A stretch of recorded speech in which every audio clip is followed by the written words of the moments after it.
Welcome guys GK MCQs MK channel में आपका बहुत बहुत स्वागत है। सब्सक्राइब कीजिए जीके एमसीक्यूज एमके चैनल को और पाइए रोजाना फिजिक्स केमिस्ट्री बायोलॉजी का मल्टीपल चॉइस क्वेश्चन।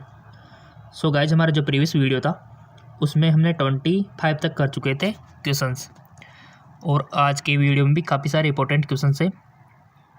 तो चलिए शुरू करते हैं। निम्न लक्षणों की कमी से होने वाली बीमारियों को पहचानिए।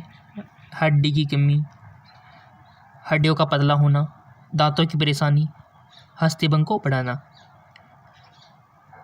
तो आपको identify the deficiency disease from the flowing symptom. Pellagra, rickets, scurvy, oedema. बताइए, यानी कि ये बोन से रिलेटेड डिजीज है, देख सकते हो आप। सो गाइज अगर आपने विटामिन पढ़ी होगी, और विटामिन हमने खुद ने काफ़ी बार पढ़ाई है, आपको इसी चैनल पर जाके देख लेना विटामिन वाला वीडियो। अगर वो आपने एक्चुअल में देख लिया होगा तो इसका आंसर तो आप ऐसे कर दोगे, ऐसे, ठीक है।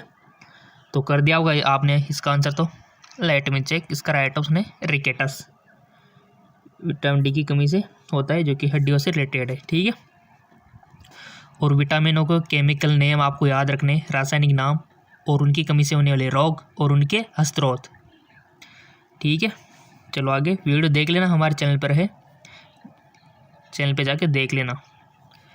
क्वेश्चन बन सकता है विटामिन से, काफ़ी सारे क्वेश्चन बनते हैं वहाँ से। रक्त अल्पता को कम करने वाला मुख्य स्रोत है। To prevent anaemia commonly use for source. गुड़, हरे पत्ते की सब्जियां, नट, उपयोग सभी। कौन कर सकता है गाइज कम? ये तो सिंपल सी बात है, बचपन से सुनते आ रहे कि हरी भरी सब्जी खाओ, खून बढ़ाओ। तो आ गया होगा आपको उपयोग सभी, यानी कि हरी पत्ती वाली सब्जियों भी ठीक है, गुड़ भी ठीक है, नट भी ठीक है, बट हरी सब्जियों में क्या है, आयरन ज़्यादा होता है, जो कि रक्त को बढ़ाने में मदद करता है। जी हाँ बिल्कुल, पालक हो गया, मेथी हो गई, ठीक है। तो ये रक्त अल्पता को कम करने वाले, यानी कि एनीमिया को कम करने वाले। तो हर एक तो ये तो है सही, गुड़ भी ठीक है, नट भी ठीक है, तो यहाँ पर उपयोग सभी करना ठीक है, ठीक है। बट गाइज अगर क्वेश्चन में कुछ यहाँ पर अलग दे दिया जाए तो आपको हरी पत्तियाँ करनी है, क्योंकि हरी पत्तियों में आयरन होता है। चले, जीवधारियों के वैज्ञानिक नाम प्राय भाषा में होते हैं। हिंदी, अरबी, French, Latin. Right option Latin. Latin भाषा में होते हैं गाइज। अगला क्वेश्चन थोड़ा लॉन्ग है बट इजी है। निम्नलिखित में से कौन सा सही तथा जीवधारियों में वैशिष्ट्यपूर्ण स्तर है? परमाणु, आणविक, ऊतक। देखो सारे को अच्छे से समझ के आंसर देना है आपको। कौन सा सही एवं जीवधारियों में वैशिष्ट्यपूर्ण स्तर है? सो राइट ऑप्शन हो जाएगा आपका परमाणु, आणविक, उपकोशिकीय, कोशिकीय, ऊतक, अंगतंत्र, व्यक्तिगत, ठीक है। इसका राइट ऑप्शन हो जाएगा। अगला क्वेश्चन, आम का सही वैज्ञानिक नाम चुनना है आपको। Select the correct biological name of mango. Mangifera indica, mangifera, देखो यहाँ पर जो दिया हुआ है मेजिफेरा इंडिका, सही नाम चुनना है आपको। अब आप बोले सर तो दिखने में तो एक जैसा ही है, बट कुछ ना कुछ अंतर है इनमें। देखो काफ़ी सारा अंतर आपको देखने को मिल जाएगा। कहीं पर स्मॉल लेटर, कहीं पर कैपिटल लेटर, कहीं पर तिरछे दिख रहे होंगे आपको, ठीक है। तो बहुत डिफरेंस इन चारों में एक दूसरे से भिन्न है, ठीक है। तो आपको सही नाम चुनना है। देखो आपने 11th की बुक में पढ़ा होगा ना, तो आ जाएगा आपको।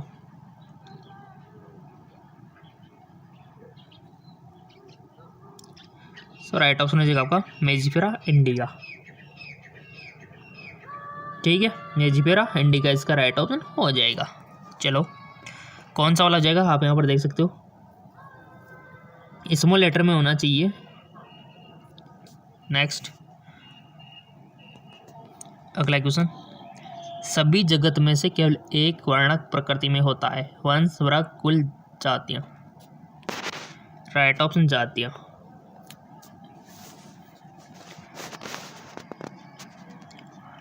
पांच जगत वर्गीकरण में प्रोकैरियोटिक को सभी जगत में से रखा गया है। सभी पांच जगत में से चार जगत। देखो ये जो वर्गीकरण है यहाँ से तो 100% क्वेश्चन आता है। 100%, 100 क्या 101% मानो आप तो। सो आपके 11th में जो वर्गीकरण है, 5 जगत वर्गीकरण, जंतुओं का वर्गीकरण, उसको इजीली देख लेना। सो राइट ऑप्शन हो जाएगा आप केवल एक जगत। ठीक है, नेक्स्ट, आवर्त बीजी पौधों के सवन उत्तक अलग होते हैं अनावर्त बीजी पौधों से। जाइलम में वाहिकाओं की उपस्थिति, फ्लोएम में विकसित चालनी नलिका की उपस्थिति, फ्लोएम में सहचर कोशिकाओं की उपस्थिति, उपयुक्त सभी। तो राइट ऑप्शन क्या हो जाएगा? उपयुक्त सभी। अगला क्वेश्चन, जलीय जीवधारियों में अधिकतर संवहन दर जलीय जीवधारियों में अधिक होती है, क्योंकि वो पानी में रहते हैं। पानी में घुलित ऑक्सीजन कम होती है वातावरणीय ऑक्सीजन से, उन्हें अधिक ऑक्सीजन की आवश्यकता होती है, उपयोग में से कोई नहीं। तो राइट ऑप्शन हो जाएगा आपका पानी में घुलित ऑक्सीजन कम होती है वातावरणीय ऑक्सीजन से। ठीक है, मनुष्य में लिंग का निर्धारण होता है। लिंग गुणसूत्र जो पिता से स्थानांतरित होते हैं, लिंग गुणसूत्र जो माता से स्थानांतरित होते हैं, दोनों, उपयोग में से कोई नहीं। सिंपल सी बात है, लिंग गुणसूत्र जो पिता से स्थानांतरित होते हैं, अगर X हुआ तो लड़की, Y हुआ तो लड़का। तो डिपेंड करता है फादर्स के ऊपर। ठीक है, मदर्स के ऊपर डिपेंड नहीं करता, बट कसूर मदर्स को ही दिया जाता है, अगर आपको पता है, समझ गए होंगे। ठीक है, जबकि गलती फादर्स की होती है। एक आदमी बिंदु ए से बिंदु बी तक 1 किलोमीटर चलता है और बिंदु बी से ए तक वापस आता है, तो उसका विस्थापन होगा 4 किलोमीटर, 2 किलोमीटर, 1 किलोमीटर या फिर 0। राइट ऑप्शन 0, क्योंकि वापस जहाँ से स्टार्टिंग पॉइंट है वो इसका एंड पॉइंट है। कार का पथमापी क्या मापता है? The odometer of car measure, क्या मेजर करता है जो ओडोमीटर? स्पीड को, डिस्टेंस को, एक्सेलरेशन को या फिर वेलोसिटी को? सो गाइस, जो मेजर करता है डिस्टेंस को, ये बात याद रखना। ओडोमीटर क्या मेजर करता है और कौन से मीटर क्या मेजर करता है, ये तो बहुत इंपॉर्टेंट है। एमीटर हो गया, वोल्ट मीटर हो गया, आपका गैल्वेनोमीटर हो गया, ऑडोमीटर हो गया। ठीक है, सीसोमीटर हो गया, कप्सर मीटर है, याद रख लेना इन चीज़ों को। त्वरण की ऐसा इकाई है, the SI unit of acceleration, metre per second, metre per second square, centimetre by second, centimetre second square. तो राइट ऑप्शन क्या हो जाएगा? Metre second square. नेक्स्ट, अगला क्वेश्चन है, एक 20 मीटर व्यास वाले वृत्त में घूमते हुए 4 चक्कर पूरा करने में कोई वस्तु कितनी दूरी तय करेगी? 40 मीटर, 80 मीटर, 80 पाई मीटर या फिर 0? एक 20 मीटर व्यास, देखो न्यूमेरिकल है थोड़ा सा, तो राइट ऑप्शन हो जाएगा 80 पाई मीटर। ठीक है,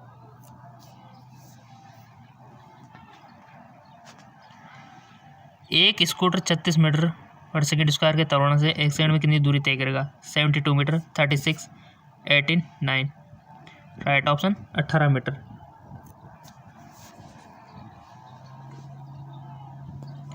ऊपर रखे टंकी में भरा पानी कितनी ऊर्जा रखता है? कोई ऊर्जा नहीं, गतिज ऊर्जा, स्थितिज ऊर्जा, स्थितिज ऊर्जा दोनों।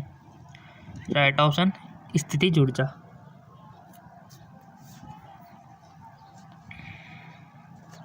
ऊर्जा की व्यावसायिक इकाई में से कौन सी है? जूल, वॉट, किलोवाट, किलोवाट घंटा? किलोवाट घंटा। नेक्स्ट, एक कुली 5 किलोग्राम का ट्रक अपने सिर पर लेकर रेलवे प्लेटफॉर्म पर खड़ा है, उसके द्वारा किया गया कार्य होगा। कोई भी वस्तु है 5 किलोग्राम की जो अपने सिर पर लेकर प्लेटफॉर्म पर खड़ा है, तो उसके द्वारा किया गया कार्य होगा धनात्मक, ऋणात्मक, शून्य या फिर अपरिभाषित। सो गाइस, जो होगा उसका 0 लेके खड़ा है, क्योंकि कोई विस्थापन वहाँ पर नहीं हुआ है।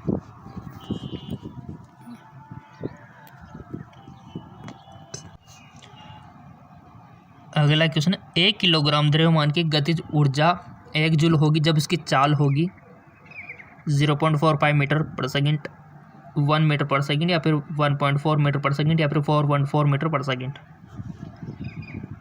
आराम से कर सकते हो, वीडियो को पॉज करके भी आप इसका आंसर निकालने की कोशिश कर सकते हो, अगर आप में क्यूरियोसिटी है इसको करने की, न्यूमेरिकल को करने की। राइट ऑप्शन हो जाएगा 1.4 metre per second, 1.4 metre per second इसका राइट ऑप्शन हो जाएगा। यही आपका आंसर आएगा, देख लेना। ठीक है, और हाँ गाइज, कल का जो वीडियो था ना, उसमें एक क्वेश्चन था, आपके कमेंट आए थे सर जड़ वाला। ठीक है, यानी कि आलू पटेटो। क्वेश्चन नंबर 23, कल का वीडियो देख लेना अगर पता नहीं तो, अगर बहुत सारों ने देखा होगा तो पता होगा, याद आ गया, ठीक है। क्वेश्चन नंबर 23 वाला, कमेंट सब पढ़ते, कोई दिक्कत वाली बात नहीं, देखो आपके सारी बातें हमको रखनी पड़ती है ध्यान, ठीक है। क्वेश्चन नंबर 23 में कल ये बात हुई थी कि आलू जो होता है, पटेटो जो होता है कि वह जड़ है, ठीक है, ये उसमें लिखा हुआ था, बट वो क्वेश्चन नंबर 23 है ना, वो रॉन्ग, गलत है, ठीक है। हाँ सही बात है, वो गलती है, और आपने कमेंट भी किया, बहुत बहुत धन्यवाद आपको। वो जड़ नहीं होता गाइस, वो तना होता है, क्योंकि आलू क्या है, तने का है तो रूपांतरण है, ठीक है। तो आपका जो पटेटो है वो स्टेम यानी कि तने का रूपांतरण है, ठीक है ना। तो ऐसे क्वेश्चन बता दिया करो, बहुत बहुत धन्यवाद। कोई भी मिस प्रिंट हो जाता है तो, और आपने नोटिस की ये बात, तो इसका मतलब आप बहुत ही ध्यानपूर्वक देख रहे हो, तो अच्छी बात है। क्वेश्चन नंबर 23 वाला कल का, ठीक है। और ऐसे कोई भी कंफ्यूजन हो तो कमेंट कर दिया करो, देखो वो हमने सॉल्व कर दी क्वेश्चन नंबर 23 वाली प्रॉब्लम, कि उसका आलू जड़ का रूपांतरण नहीं होता, तने का ही होता है, ठीक है। तो यहाँ पर एक क्वेश्चन है कि दो एक समान वेग से गति कर रही समान द्रव्यमान की वस्तु की गतिज ऊर्जा का अनुपात क्या होगा जबकि उनका वेग v या 2v है। तो राइट ऑप्शन क्या हो जाएगा, 1:4, ठीक है। अगला क्वेश्चन, निम्न में से कौन सी ऊष्मा की इकाई नहीं है, कैलोरी, जूल, अर्ग, न्यूटन। ऊष्मा की इकाई नहीं है, which of the following is not an unit of heat. Right option हो जाएगा आपका न्यूटन। बाकी के कैलोरी, जूल और अर्ग तो है ऊष्मा की इकाई, और आपको पता नहीं है तो याद रखना कि ये तीनों तो है, कैलोरी, जूल, अर्ग। और जेके लोन जो चैनल को फॉलो नहीं किया तो कर लेना, लिंक नीचे दिया हुआ है, वहाँ पर भी आपको फिजिक्स, केमिस्ट्री, बायोलॉजी क्वेश्चन मिलेंगे। निम्न में से कौन सा पदार्थ रोधी नहीं होगा, which of the following material is not insulator. Plastic, लकड़ी, तांबा, कांच नहीं होगा, तो सिंपल सी बात है तांबा, ये इंसुलेटर नहीं। बाकी के प्लास्टिक, लकड़ी, ये सब तो क्या है, इसमें तो लाइट का प्रवाह नहीं होता, ना तो प्लास्टिक में होता है, ना लकड़ी में, ना ही कांच में, बट कि तांबे में तो होता है, तो ये हो जाएगा, ठीक है। कितना अच्छा क्वेश्चन है। और फेसबुक, इंस्टाग्राम पे फॉलो नहीं किया तो लिंक नीचे दे रखा है डिस्क्रिप्शन में, वहाँ से कर लेना।